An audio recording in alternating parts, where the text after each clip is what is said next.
Alô, amigos e amigas, esse é o programa Agenda Econômica, que hoje vai discutir o tema o financiamento da saúde. Apesar das melhorias registradas pelo Atlas do Desenvolvimento Humano Municipal na área social do Brasil, incluindo a saúde, esse setor tem recebido críticas intensas da sociedade, desafiando o governo a novos avanços para melhorar a saúde do brasileiro. Saúde padrão FIFA era uma reivindicação muito presente nas manifestações de rua em vários estados.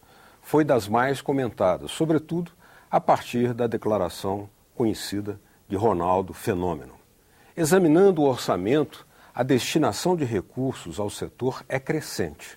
Mesmo assim, ainda se fazem necessárias, segundo especialistas, tanto medidas emergenciais como estruturais. Todo o debate passa pelo eixo financiamento da saúde, tema do programa Agenda Econômica de hoje, que tem como convidado o senador Humberto Costa, do PT pernambucano, ex-ministro da Saúde e presidente da Comissão Especial para o Financiamento da Saúde do Senado Federal. Participa do programa o jornalista Paulo Acrisio. Senador, muito obrigado por ter aceito o nosso convite. Não. Nós temos aí um tema que saiu das ruas, mas continua sempre sendo um tema importante na agenda política e também econômica do Brasil. O orçamento para esse ano já registrava um incremento de cerca de 10%, 10,7% em relação ao orçamento da saúde do ano passado.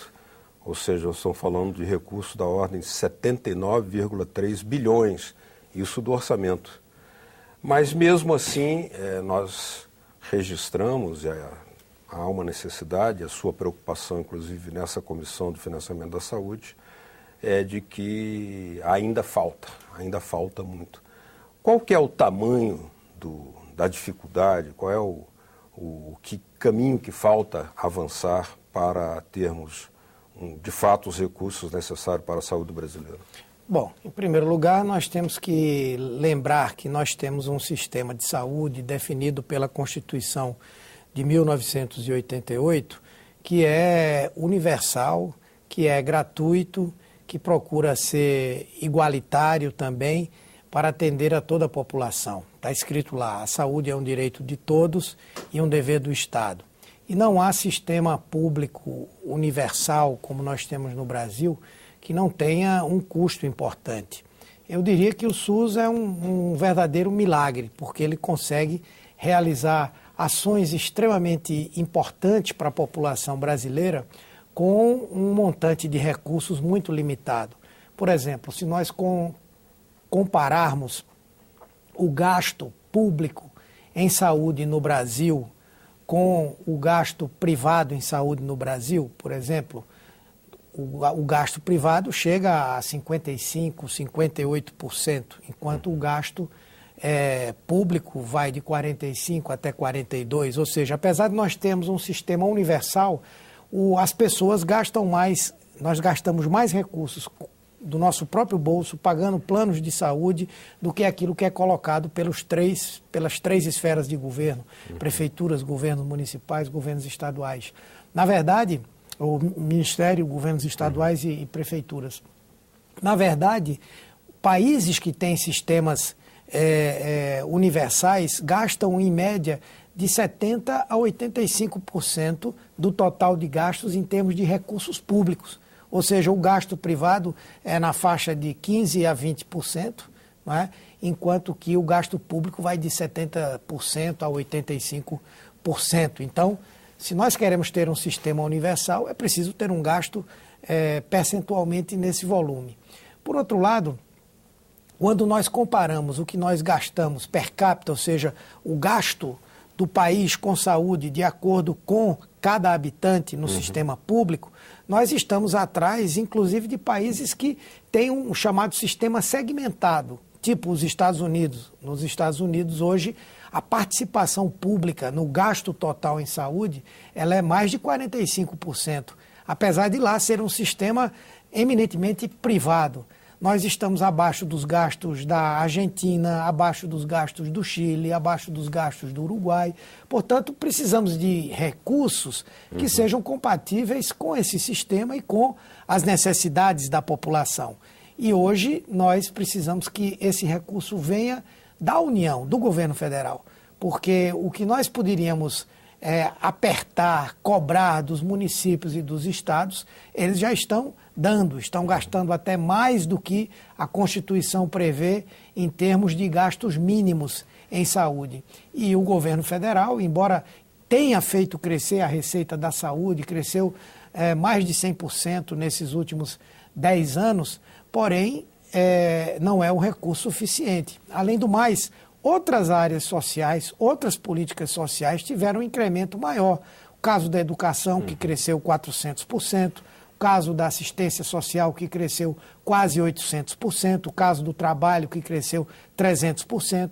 Então, nós queremos agora que seja dada prioridade à política de saúde no Brasil. Senador, o senhor, quando foi ministro da Saúde, o senhor contava ainda com os recursos da CPMF, a contribuição provisória sobre movimentação financeira, que inclusive era um imposto que servia para que, como todo mundo descontava, se não me engano era 0,32%, né?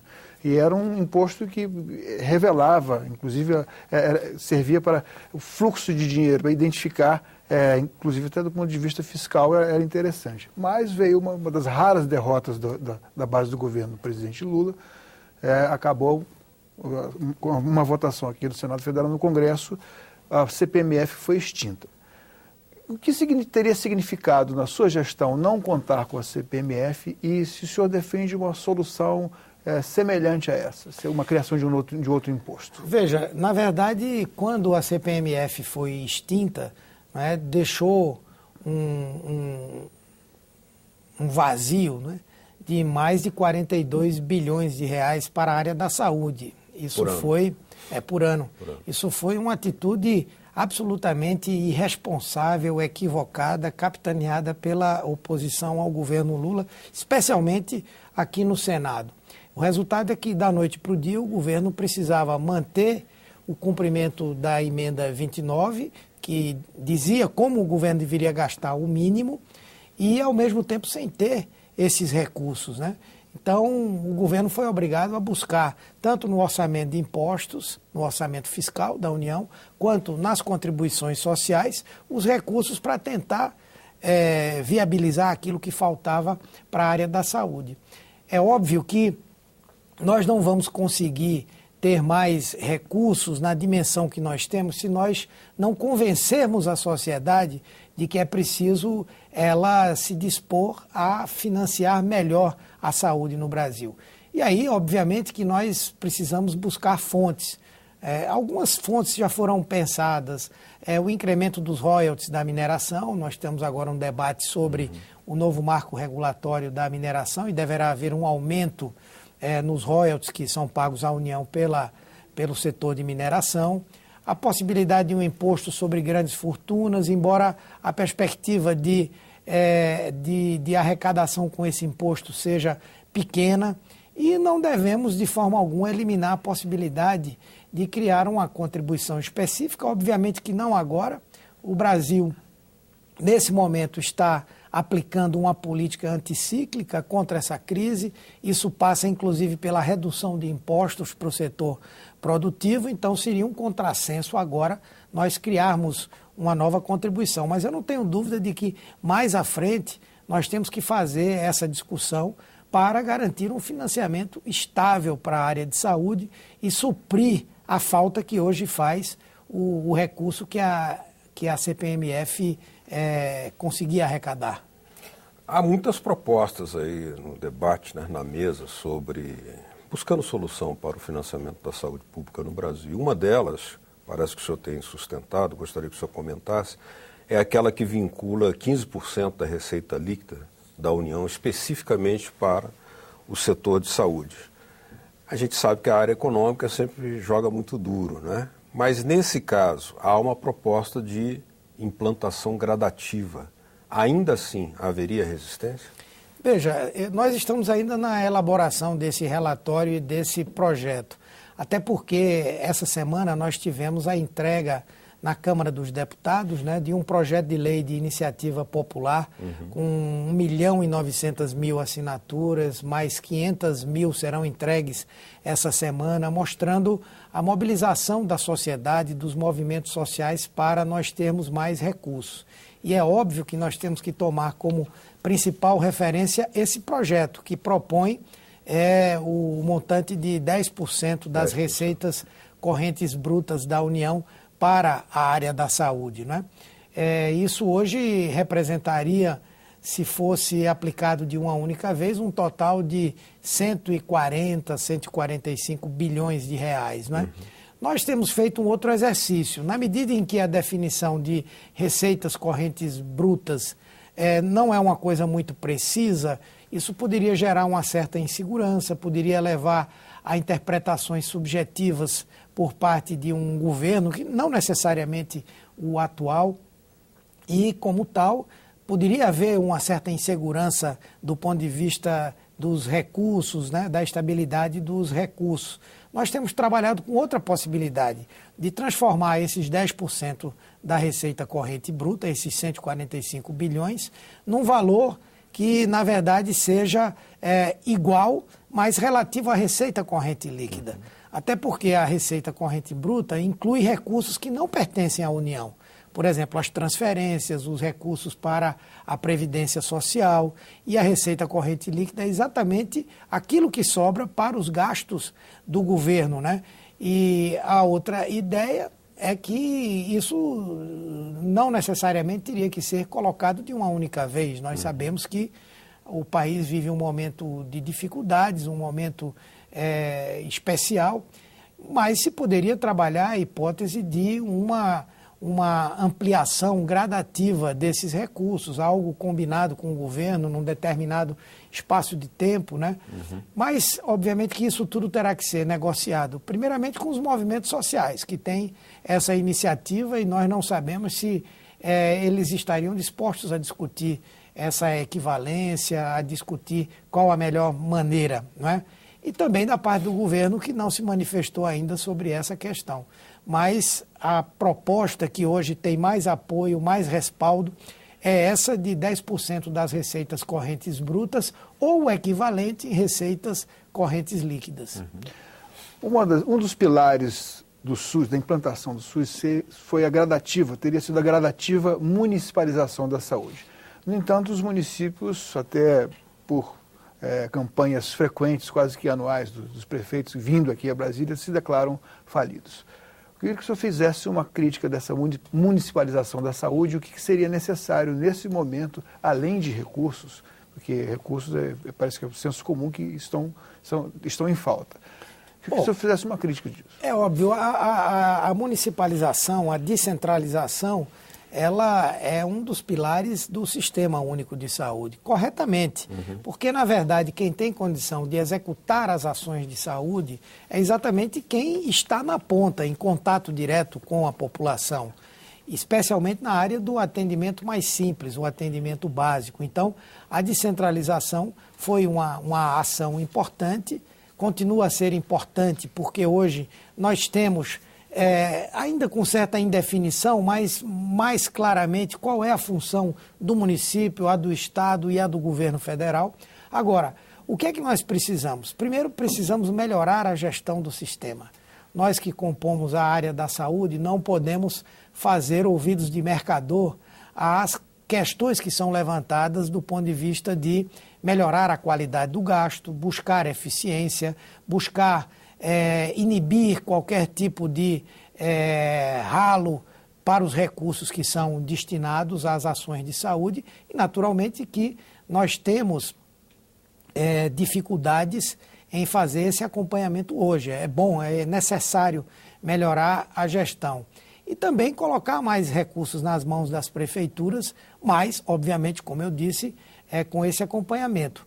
Para isso, nós estamos discutindo aqui no Senado e em breve irá para a Câmara o projeto de lei de responsabilidade sanitária, que eu tive a oportunidade de apresentar aqui, e que não só estabelece as responsabilidades dos estados, dos municípios e do governo federal, como também... Do próprio gestor. Né? O próprio gestor, não somente o gestor direto, o secretário municipal, estadual ou o ministro da Saúde, mas também do prefeito, do governador e do presidente da República. Inclusive, né? com multas. Né?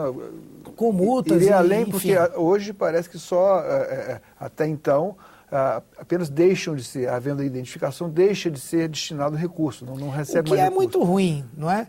Ora, se um gestor está aplicando mal os recursos da saúde, penalizar a população. Quando se admite a possibilidade de suspender a transferência de recursos, nós não estamos apenando aquele secretário, nós estamos apenando a população daquele município ou daquele estado. Né? É uma bipunição. Então, com essa proposta da lei de responsabilidade sanitária, nós vamos aí buscando novos meios para estabelecer esse controle que não possam redundar em prejuízo à população. O senhor mencionou aí a entrega dessas assinaturas, né, 1 milhão e tantas assinaturas. Tem o apoio da CNBB, da OAB, de uma série de movimentos sociais. Isso foi entregue lá na Câmara, né? Agora, isso tudo mostra como que nas manifestações de junho e julho, esse tema saúde foi tão palpitante e segue sendo uma agenda prioritária. A presidenta Dilma reagiu com propostas, né, apresentando o programa Mais Médicos, outras medidas também, naquele pacto, aqueles 5 pactos que ela propôs. Agora, eu gostaria de saber do senhor o seguinte: o senhor identificaria ainda algum descompasso de avaliação sobre qual a possibilidade orçamentária do governo para a saúde, mas um descompasso entre a avaliação política e financeira do próprio governo para pautar e para resolver esse problema? Olha, eu acho que se existe esse descompasso, ele precisa ser enfrentado e superado. Porque o que acontece hoje? A disposição do Congresso Nacional, tanto da Câmara quanto do Senado, é de votar essa proposta.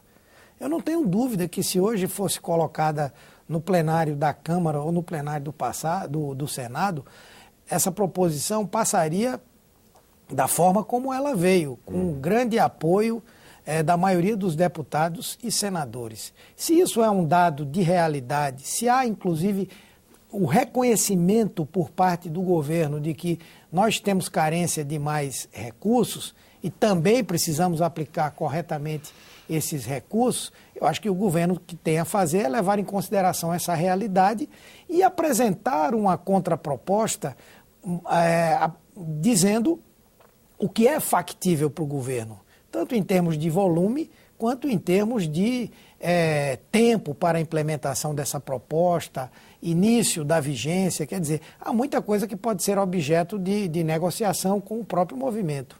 Uhum. Bom, no próximo bloco, o Agenda Econômica vai discutir aqui aquelas reivindicações brotadas lá nas ruas que pediam saúde padrão FIFA e também as declarações que foram muito conturbadas e muito explosivas do craque Ronaldo Fenômeno falando sobre hospitais e estádios. É o Agenda Econômica. Continue com a gente.